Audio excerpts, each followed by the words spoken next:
Muy buenas, soy Marcos Vázquez y estás escuchando un nuevo episodio de Preguntas y Respuestas aquí en Radio Fitness Revolucionario.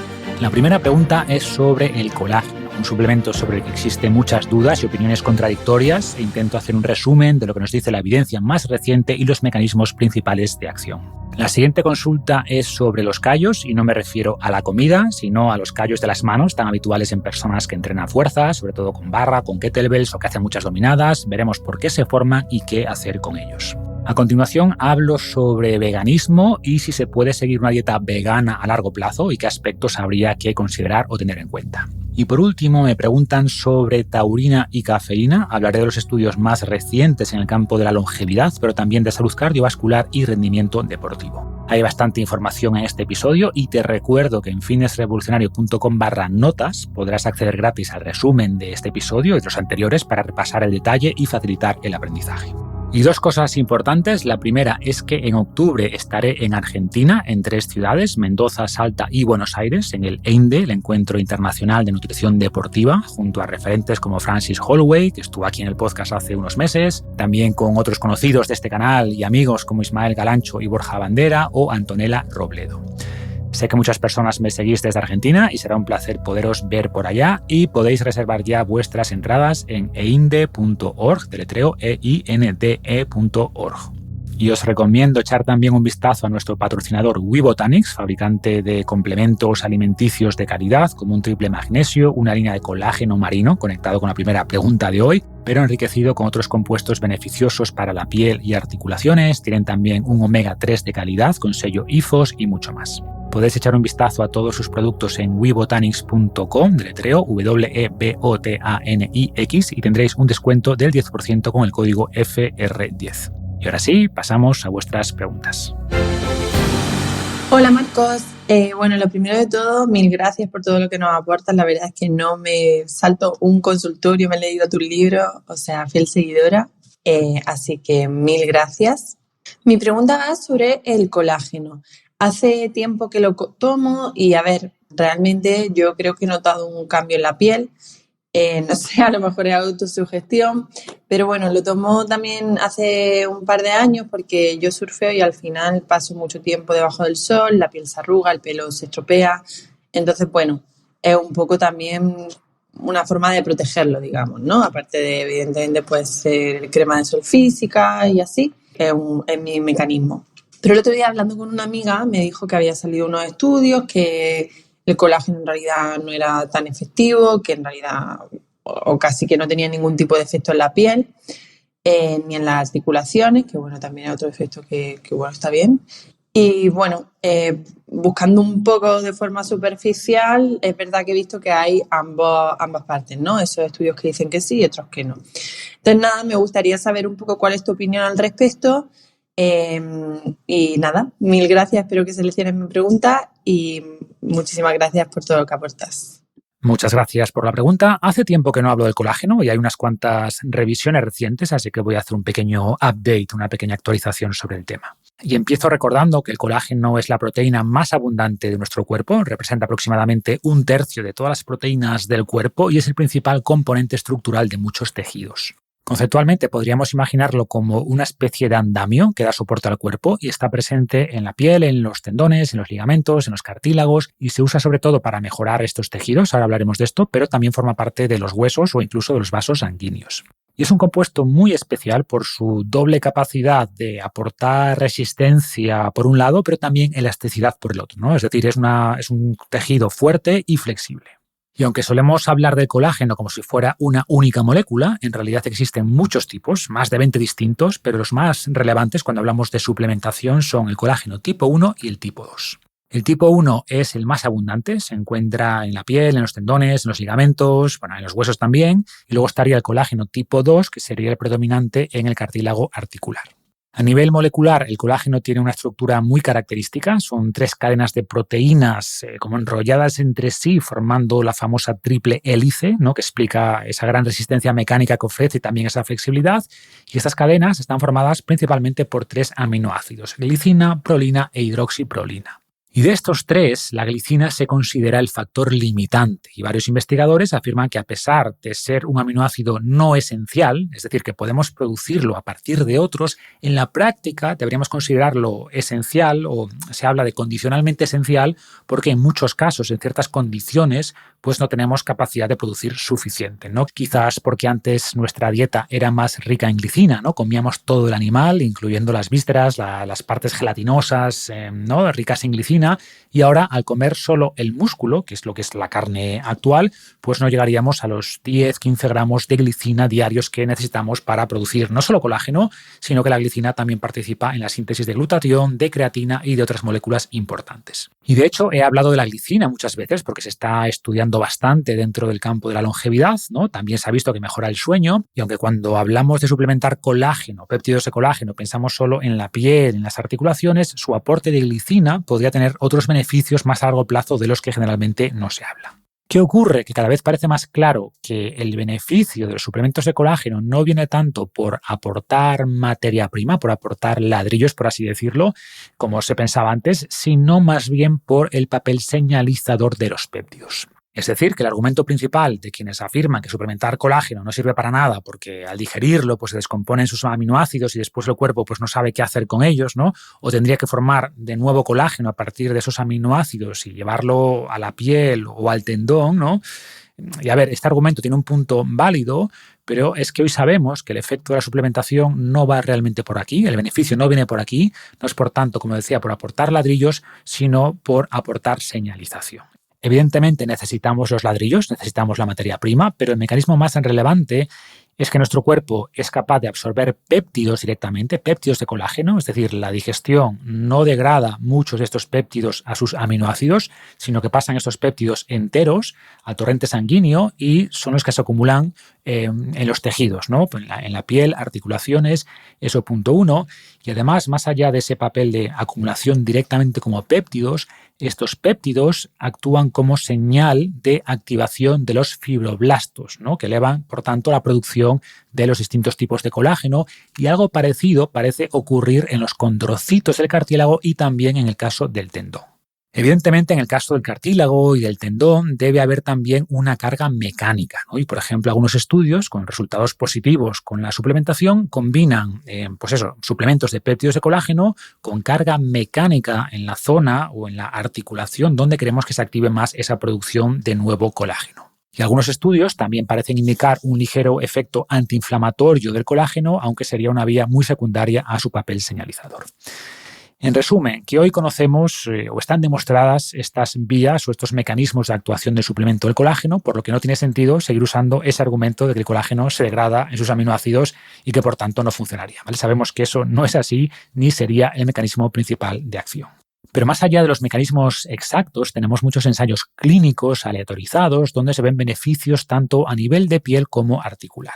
Y de hecho tenemos varios metaanálisis que, como sabéis, pues combinan múltiples estudios, ¿no? Tenemos, por ejemplo, uno del 2023 que incluyó 26 ensayos aleatorizados y más de 1.700 participantes que encontró que el colágeno oral hidrolizado mejora significativamente la hidratación cutánea y la elasticidad de la piel. En promedio, los efectos aparecían después de unas 8 o 12 semanas, con dosis habituales de aproximadamente 10 gramos al día, y esto coincide con un metaanálisis anterior del 2021 que encontró mejoras también en hidratación, en la elasticidad y en las arrugas tras unos 90 días de suplementación.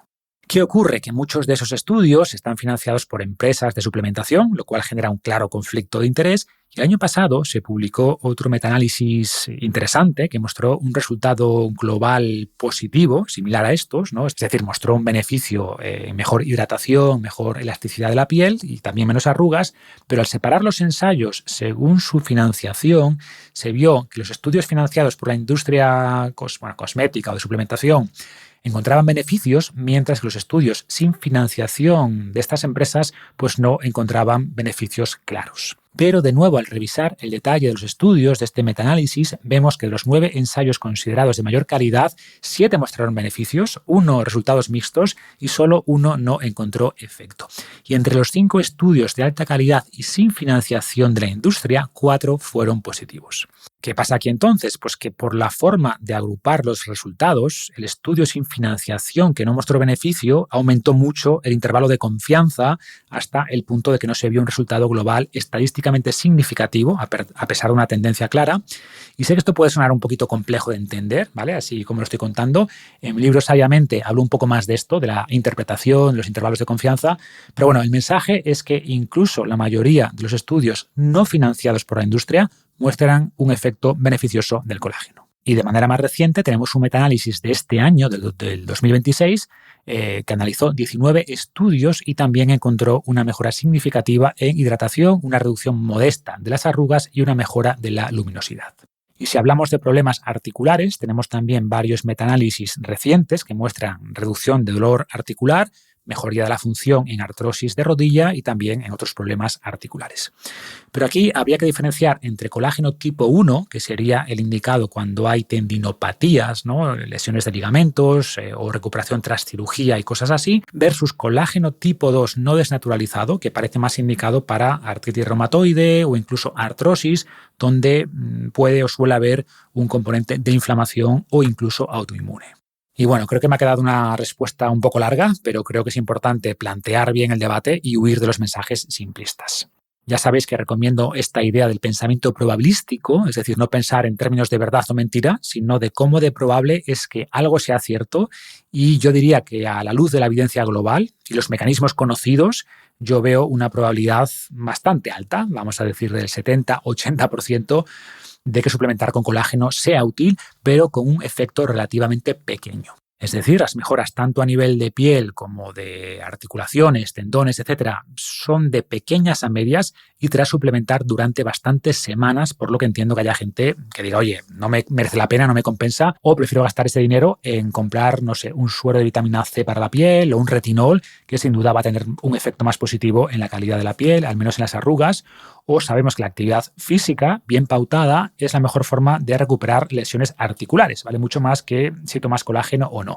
Pero, como siempre, debemos tener la información adecuada, lo más actualizada posible para decidir bien. En mi caso, sí suplemento con péptidos de colágeno casi todos los días, 8 o 10 gramos. No estaría, desde luego, en el top 5 de suplementos generales que recomiendo, pero si te lo puedes permitir, es bastante probable que te ayude, aunque sea un poquito, y en el peor de los casos no te va a hacer mal. Hola Marcos, ¿qué tal? Mi nombre es Jesús. Te quería consultar con respecto a los callos que salen en las manos al usar barra en los gimnasios. Yo llevo entrenando un buen tiempo ya y me pasa mucho que yo suelo ser bastantes dominadas e incluso solamente entrenando con el peso corporal y no usando barras libres para ahora hacer ejercicio, he notado que me salen bastantes callos en las manos.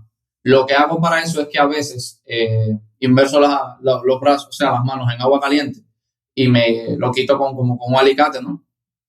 Pero me gustaría saber, para empezar, cómo tú manejas esto, porque no he visto que hayas publicado un artículo hablando del tema, no sé si has publicado también algún episodio del podcast donde lo comentes. Primero me gustaría saber exacto cómo lo manejas tú, cómo recomendarías a nosotros que lo manejemos, si esto también puede ser por factores genéticos, porque también conozco personas que no tienen tantos callos y también hacen ejercicio. Si recomiendas usar guantillas, por ejemplo. Y entiendo que sea normal porque nuestros ancestros podrían coger cualquier tipo de objeto y que a diferencia de una barra perfectamente cilíndrica y hecha como en los gimnasios, los objetos eran piedras, eran trozos de madera o de árboles o lo que sea. Y asumo que también les saldrían callos. Pero bueno, me gustaría saber tu opinión al respecto. Un abrazo y gracias por todo lo que has hecho hasta ahora. Gracias por la pregunta, Jesús. Hablo un poco de los callos en mi programa Efecto Kettlebell porque pueden llegar a ser, limitantes o incluso bloqueantes cuando empiezas a entrenar bastante con kettlebells, ¿no? Sobre todo si no tienes las manos acostumbradas, pero nunca había hablado del tema aquí en el podcast y creo que puede ser útil. Primero, diría que los callos son una forma de reconocer a la gente que entrena fuerza, ¿vale? Son casi una insignia de pertenencia, son señal de que haces dominadas o entrenas con kettlebells o con barra. Bueno, también puede ser escalada, ¿vale? Pueden ser más cosas, pero en general las personas con callos en las manos tienen más fuerza de agarre que las que no y sabemos que la fuerza de agarre es un buen indicador de salud. Desde un punto de vista fisiológico, los callos son simples engrosamientos de la piel, ¿no? Que al detectar presión o fricción, pues produce más células, más queratinocitos, y es una adaptación más que produce nuestro cuerpo al estímulo, ¿no? Al igual que cuando levantamos peso, pues aumenta la masa muscular y la masa ósea, o se engrosan también los tendones, pues la piel hace lo mismo, se engrosa para adaptarse a las demandas del entorno, y esto es bueno, esto es protección. Y este callo se forma principalmente a partir de los ejercicios que decía antes, ¿no? Y en todos aquellos en los que agarras una barra, porque esa barra pues, produce dos tipos de carga, una carga de compresión y otra de cizallamiento, que es shear en inglés, ¿no? El shearing forces. Y en el caso de los callos, la cizalla es más relevante y en cada repetición se produce un pequeño desplazamiento entre la piel y la barra, y ahí es donde nuestro cuerpo refuerza, ¿no? Por eso los callos aparecen sobre todo en la base de los dedos. Y como mencionabas en tu pregunta, no todo el mundo va a desarrollar o desarrolla los mismos callos, incluso entrenando igual. Hay un componente, por tanto, genético. Siempre hay un componente genético, pero probablemente en este caso tiene más que ver con la técnica de cómo agarras la barra, ¿no? Por ejemplo, cuando usamos el llamado hook grip o el agarre de gancho, ¿no? Donde pones el pulgar por debajo de los otros dedos y lo aprietas, pues hay menos desplazamiento de la piel y por tanto aparece menos callo. Pero más allá de eso, conviene apoyar la barra más cerca de los dedos que del centro de la palma, especialmente en movimientos de tracción, pues eso, dominadas, peso muerto, porque así se reduce el desplazamiento de la piel y por tanto se reduciría la formación de callo. Pero como decía, los callos no son malos, o sea, al final un callo fino protege, reduce el dolor, mejora la tolerancia al entrenamiento, pero tampoco queremos un callo muy grueso porque tiene más probabilidades de engancharse a la barra, ¿no? De arrancarse, por tanto, y esto duele, o sea, esto te puede limitar al entrenar porque cuando se arranca ese callo, esa piel, pues puede dejar expuestas terminaciones nerviosas que al final producen dolor. Y por tanto, si ves que empieza a sobresalir el callo, pues tiene sentido limarlos un poquito con una piedra pómez o una lima fina después de la ducha, ¿no? Con la piel un poquito húmeda, pero no uses alicates ni los arranques, ¿vale? Que puedes generar más problemas. Otra cosa que no comenté es que si te sudan mucho las manos hay más riesgo de callo porque hay más desplazamiento, ¿vale? Pero una piel muy seca también se puede agrietar más. Entonces buscamos algo intermedio. Si tienes las manos muy secas puedes usar una crema hidratante, o si te sudan puedes usar el magnesio, ¿no? Ese polvo blanco que se usa mucho en CrossFit, en halterofilia.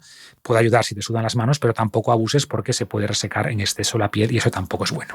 Así que en resumen, tener callos es totalmente normal, es una respuesta natural de la piel. Podemos reducir un poco su aparición con un buen agarre que reduzca el desplazamiento de la barra, reduciendo la humedad de la mano, pero sin pasarnos. Y después, si te molestan o empiezan a notarse mucho, pues los puedes limar un poquito, 2-3 veces a la semana, para que se mantengan finos y uniformes, pero tampoco hay que preocuparse más. Hola Marcos, me llamo Javier y en primer lugar felicitarte por tu trabajo porque a muchos nos has cambiado la vida con tus consejos, realizados de forma clara y sobre todo sin artificios ocultos ni búsqueda de likes innecesarios. Me preguntaba sobre vegetarianismo y veganismo. A mis 57 años y dedicando gran parte de mi vida a hacer deporte, he dado el paso de mi dieta, principalmente carnívora, a ser vegetariano. Primero por salud y luego por razones éticas sobre el uso de los animales, con lo cual no descarto que acabe siendo vegano. A nivel personal, me encuentro mucho mejor ahora. Los análisis me salen perfectos, no tomo medicación y a nivel mental también he mejorado. La cuestión es si crees que es saludable mantener en el tiempo este tipo de alimentación basada en plantas y legumbres o consideras que es imposible o muy difícil mantener unos niveles óptimos de entrenamiento, salud, etcétera, a edades como la mía en que ya se pasan los 50 sin integrar proteínas de origen animal. Muchas gracias por todo. Un saludo. Gracias por la pregunta, Javier. Y creo que hay una pelea aquí medio absurda, ¿no? En las redes sociales sobre cuál es la mejor dieta. Y la primera pregunta que nos deberíamos hacer es ¿la mejor dieta para qué? Para pérdida de peso, para rendimiento deportivo, para ganancia muscular, para revertir la osteoporosis, para longevidad, para enfermedad cardiovascular, para Alzheimer. Porque la realidad es que no hay una dieta mejor para todo y al final buscamos siempre un compromiso razonable. Y más allá de todo lo anterior, pues está esa dimensión ética, ¿no? O sea, ética o también medioambiental que tocamos alguna vez en el podcast. Y en tu caso, ¿no? Escuchando cómo planteas la pregunta, pues entiendo que te pesa mucho esa variable ética, ¿no? De reducir el consumo de animales, que tiene sentido, por supuesto, aunque, ojo, que la agricultura también también mata a muchos animales, ¿no? Y el análisis sería un poquito más complejo que simplemente no comer animales, pero entiendo que lo más importante para ti es eso. Y la pregunta que haces, o tu duda, es si puedes seguir teniendo buena salud, ¿no? A partir de los 50, los 60, es decir, que puedas mantener buena masa muscular, buen rendimiento, buena salud general con una dieta vegetariana o incluso vegana. Y ya de entrada, aunque solemos meter vegetarianismo y veganismo en el mismo saco, ¿no? En la práctica es bastante distinto, y si actualmente como vegetariano pues metes huevos, metes lácteos, te diría que no deberías tener ningún problema, mientras tengas un poco de cuidado de llegar sobre todo a la proteína necesaria, aunque no es difícil con un poquito de planificación, y si vieras que te cuesta llegar o algunos días te cuesta llegar, pues podrías incluir una proteína aislada vegetal para complementar, ¿vale? Por lo que ahí no vería mucho problema ni tiene por qué afectarte de manera negativa. Si hablamos ya de una dieta vegana sin ningún producto animal, a ver, también se puede lograr todo lo anterior, por supuesto, pero deberías al menos suplementar con vitamina B12, ¿vale? Esto no es negociable y este es el riesgo nutricional más importante. O sea, la B12 está solo en los alimentos animales y su déficit puede acarrear problemas cognitivos importantes, neuropatías, aumento de riesgo cardiovascular, etcétera. Y después hay otras cosas que no son tan imprescindibles, pero que tiene sentido vigilar, ¿no? Un ejemplo sería el hierro, porque el hierro vegetal, el llamado no-hemo, pues es menos biodisponible que el animal, pero esto en la práctica suele ser un problema real solo en mujeres veganas en edad fértil, ¿no? Por la menstruación, sobre todo si hacen deporte, pero en tu caso no creo que sea un problema, y si notas síntomas de bajo hierro, pues se podría suplementar sin más. Pero como explico en mi libro Vive Más, tampoco queremos mucho hierro en sangre, porque mucho hierro pues puede actuar como oxidante, ¿no? O sea, puede acelerar el envejecimiento, y por eso queremos tener niveles suficientes pero sin pasarnos.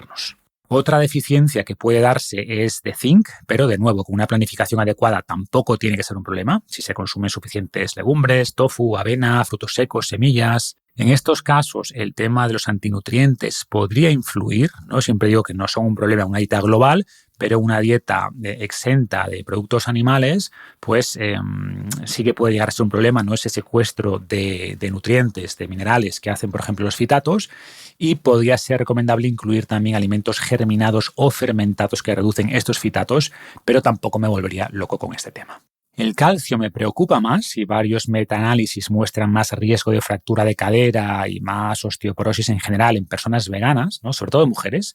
Y si bien aquí lo más importante, sin duda, de lejos, es el entrenamiento de fuerza, también es evidente que consumir suficiente calcio es importante. Y aquí, más allá de los alimentos típicos, ¿no? Vegetales que incluyen calcio, tofu, kale, bok choy, es muy rico en calcio, brócoli, almendras, semillas de sésamo o tahini, pues también se puede tirar de bebidas vegetales enriquecidas. Después tenemos el tema de la proteína que mencionaba antes, ¿no? Que con una dieta vegetariana es raro que sea un problema. Con una vegana puede serlo, aunque no tiene por qué, es un tema como siempre de planificación, pero es verdad que en general, por ejemplo, se publicó un estudio hace poco y concluía que las personas veganas tienen un 8% menos de masa magra y entre un 10 y un 15% menos de fuerza. Y repito, aquí lo más importante, pero de lejos, es ese entrenamiento de fuerza, pero es verdad que las dietas veganas suelen ser más bajas en proteína y esto podría explicar estas diferencias. Pero quiero ser claro en que es un tema más de planificación, ¿no? O sea, tenemos ensayos clínicos bien controlados que indican que mientras se consuma suficiente proteína, al menos 1,2, 1,3 gramos por kilo al día, idealmente un poquito más, pues que no hay diferencia en la ganancia de fuerza ni masa muscular entre personas que consumen solo proteína vegetal respecto a consumir también proteína animal. Y el último riesgo que suele aparecer aumentado con dieta vegana, por ejemplo, un estudio reciente de abril de este año, es el de problemas cognitivos. Y en ese estudio, pues las dietas veganas se asociaron con un 33% más de riesgo de deterioro cognitivo. Y aquí hay dos nutrientes que podrían explicar esto, que son la colina y el omega 3. La colina es el precursor de la acetilcolina, del que hablo en Saludablemente, en mi libro, y este es uno de los principales neurotransmisores del cerebro y está implicado en la memoria, en el aprendizaje, la atención y también en el control muscular. Y la colina es necesaria también para renovar las membranas neuronales. Y si la colina es necesaria para esto, el omega 3 y especialmente el DHA forma parte de estas membranas, ¿no? Favorece además la formación de nuevas sinapsis, puede ayudar a reducir la inflamación, esa neuroinflamación que contribuye también al deterioro cognitivo. En el caso de la colina, el huevo es una de las mejores fuentes y por eso si comes algunos huevos a la semana, pues no tendrías que preocuparte seguramente. Y tenemos estudios sobre esto, ¿no? O sea, que muestran menos deterioro cognitivo con el consumo de huevos. Y respecto al DHA, pues si no comes pescado, ese pescado azul graso, podría ser interesante un suplemento de microalgas vegano de 250-500 miligramos al día.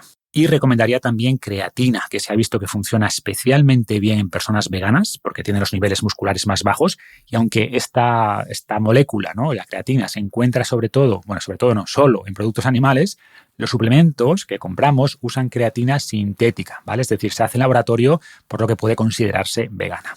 Y podríamos hablar de algunas otras precauciones con nutrientes como el selenio, como el yodo, pero bueno, como mensaje general, el mensaje general sería que una dieta vegana, bien planificada y suplementada, al menos con vitamina B12, idealmente con otros compuestos, como he mencionado, pues puede ser perfectamente saludable a tu edad o en realidad a cualquier edad, y no va a impactar negativamente ni el rendimiento, ni la masa muscular, ni la función cognitiva, ¿vale? Al menos por los estudios que tenemos. ¿Qué ocurre? Que planificar bien una dieta vegana pues requiere más conocimiento, requiere más cuidado que planificar bien una dieta omnívora, ¿vale? Y por eso recomiendo, si finalmente pasas a una dieta vegana estricta, pues que te asesore un buen profesional, ¿no?, al menos al principio, que entienda todo esto para planificar bien esa dieta y la suplementación y poder así aprovechar los beneficios de esta dieta, evitando los posibles riesgos que vemos en los estudios.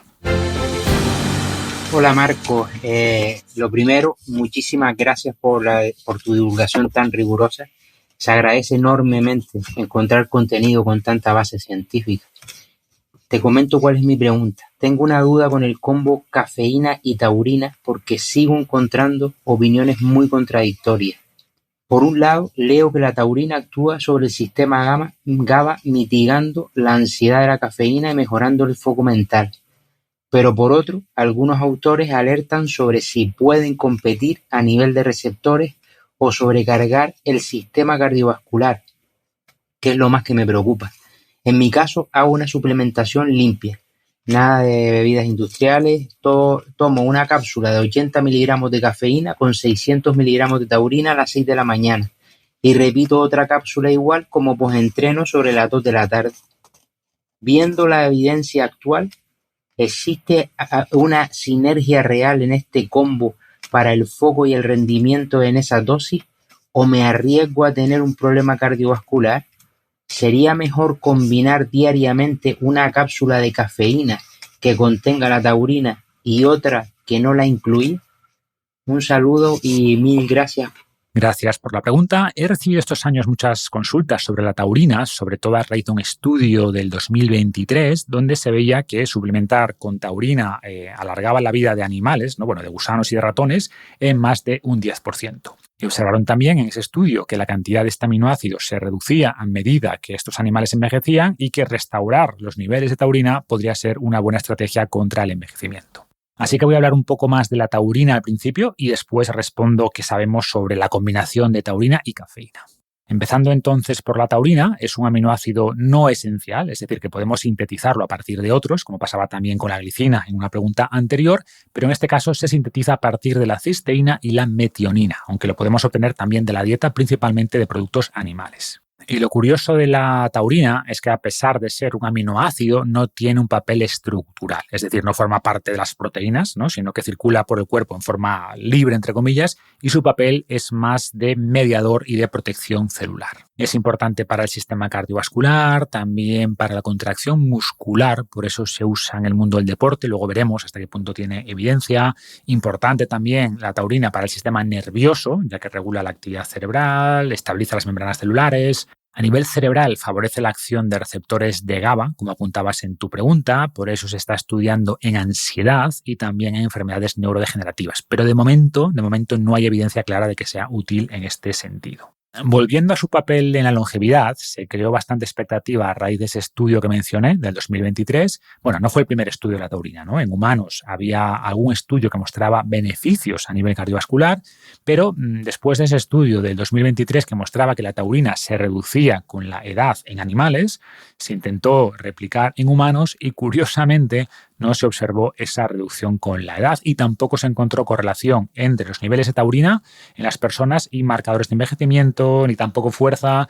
Entonces, como que perdió bastante fuerza esta hipótesis, valga la redundancia, o esta idea de que la pérdida de taurina es un driver del envejecimiento, ¿vale? Pero tampoco se han hecho estudios serios sobre esto en humanos. Pero claro, si vemos que no se reduce con la edad, pues es difícil pensar que añadir más taurina realmente vaya a ralentizar el envejecimiento, ¿no? Y ese es un ejemplo de otros muchos donde lo que funciona en ratones pues no funciona en humanos y por eso hay que ser cautos con los estudios en animales. Pero dicho esto, que no tengamos estudios en humanos que demuestren más longevidad con la taurina no quiere decir que no tenga beneficios, ¿no? Y como acabo de comentar, pues había algún estudio en humanos que mostraba beneficios en salud cardiovascular y esto se ha comprobado en estudios más recientes en los que suplementar con taurina reduce, insisto, en humanos la presión arterial, los triglicéridos, la hemoglobina glicosilada y el LDL, ¿vale? Por lo que un aporte extra de taurina a través de suplementación, ¿no? 1 o 2 gramos al día, que es lo que se ha visto en los estudios, pues podría ser interesante, pero hay todavía pocos estudios y sobre todo no a largo plazo. Esto si hablamos de salud o de longevidad. Y si hablamos de rendimiento deportivo, es verdad que hay muchos más estudios desde hace más tiempo, pero con resultados bastante heterogéneos, por lo que tampoco es un suplemento que recomiende en deportistas. Algunos estudios encuentran una pequeña mejora en pruebas contrarreloj, ¿no? O en el retraso de la fatiga, pero hablamos de algo muy marginal, ¿no? Por debajo del 3% y, repito, solo en algunos estudios. Otros, sin embargo, no muestran beneficios y sobre todo no muestran beneficios en atletas entrenados, en atletas más avanzados. Y justo son estos atletas avanzados los que se beneficiarían de ese 2-3% de mejora. O sea, si mejoras un 2% siendo un atleta de élite, pues puede merecer la pena. O sea, muchas veces las competiciones se ganan o se pierden por ese margen, pero como digo, los beneficios se ven más en atletas amateur o en personas no entrenadas. Y pasando ya a tu pregunta, a la combinación de taurina y cafeína, se proponía hace tiempo que la taurina, al tener un efecto inhibidor, ¿no? Vía receptores de GABA, pues podría contrarrestar la estimulación de la cafeína, pero la evidencia actual no apoya esta idea. Es decir, no parece que la taurina contrarreste en este sentido la cafeína y de hecho podría haber efectos complementarios, ¿no? Algunos estudios encuentran pequeñas mejoras en atención y en tiempo de reacción cuando se combinan, aunque todavía hay pocos estudios sobre el tema. Hay bastantes más estudios favorables sobre la combinación de cafeína y L-teanina, ¿vale? Que esto lo tocaba en un podcast reciente. Y respecto a tu preocupación por el corazón, el miedo surgió por algunos problemas cardíacos o incluso muertes por el consumo elevado de bebidas azucaradas, de bebidas energéticas, mejor dicho, y se pensaba que podría ser por la combinación de cafeína y taurina, pero todo apunta a que las causas van más por dosis altas de cafeína mezcladas con azúcar, muchas veces con alcohol, y de hecho, como vimos, la taurina parece tener un efecto positivo sobre la salud cardiovascular. Por tanto, no veo ningún riesgo en lo que haces. Esas dosis de cafeína son totalmente seguras. Cada pastilla equivale aproximadamente a un café, ¿vale? Pero si te pudiera aconsejar algo, sería cambiar la parte de cafeína por un café, que además de la cafeína aporta un montón de polifenoles beneficiosos para la salud que no obtienes con cafeína aislada.